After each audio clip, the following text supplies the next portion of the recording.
We've been waiting. We in California have been waiting for the new Indian motorcycle. It's been available in various spots around the country since January, but not in California, which is why, for me to ride it, I had to travel to Dante's Inferno, aka Phoenix, in July. The Chief is back again. The not-so-new Indian is an updated version of the original Indian's most famous machine, which debuted in 1922. In its 2009 incarnation, the Chief simultaneously pays tribute to this 108-year-old legacy brand and brings it forward with a lot of technology that will appeal to a modern ridership.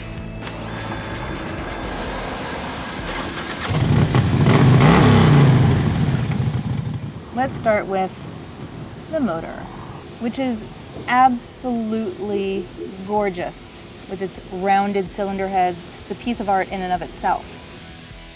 This motor is a completely re-engineered version of the Power Plus that was pioneered for the ill-fated and short-lived Chief from Indian's last owner, which went bankrupt in 2003.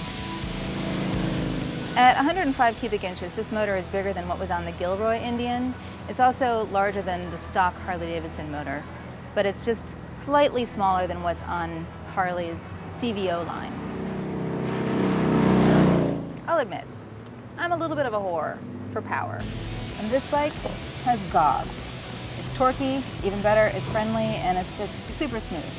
What's very unusual for a big twin like this is that it has a three-way catalytic converter. And emissions is the reason this bike is being held up in California.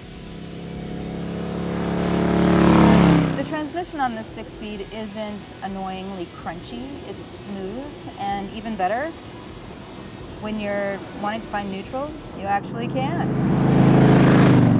When you're coasting in, when you're fully stopped, when the bike is hot, it's just easy to find neutral, which is not always normal on a big twin.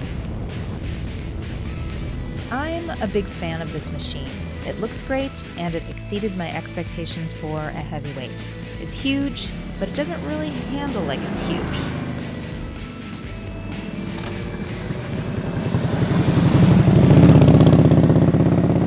It has really nice geometry to it. It handles really well at low speeds.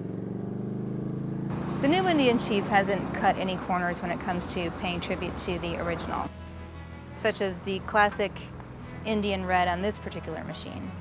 And that color is carried through to the classic skirted fenders and rims. I only spent a day on this motorcycle, but it really does feel like it lives up to the original Indian motto, built like rocks to take hard knocks. It's just a great machine. This version is the vintage model, which is the most expensive model at 36 grand. The 2009 Chief is supposed to be coming to California in September. I'd say it's well worth the wait. For the Los Angeles Times, I'm Susan Carpenter.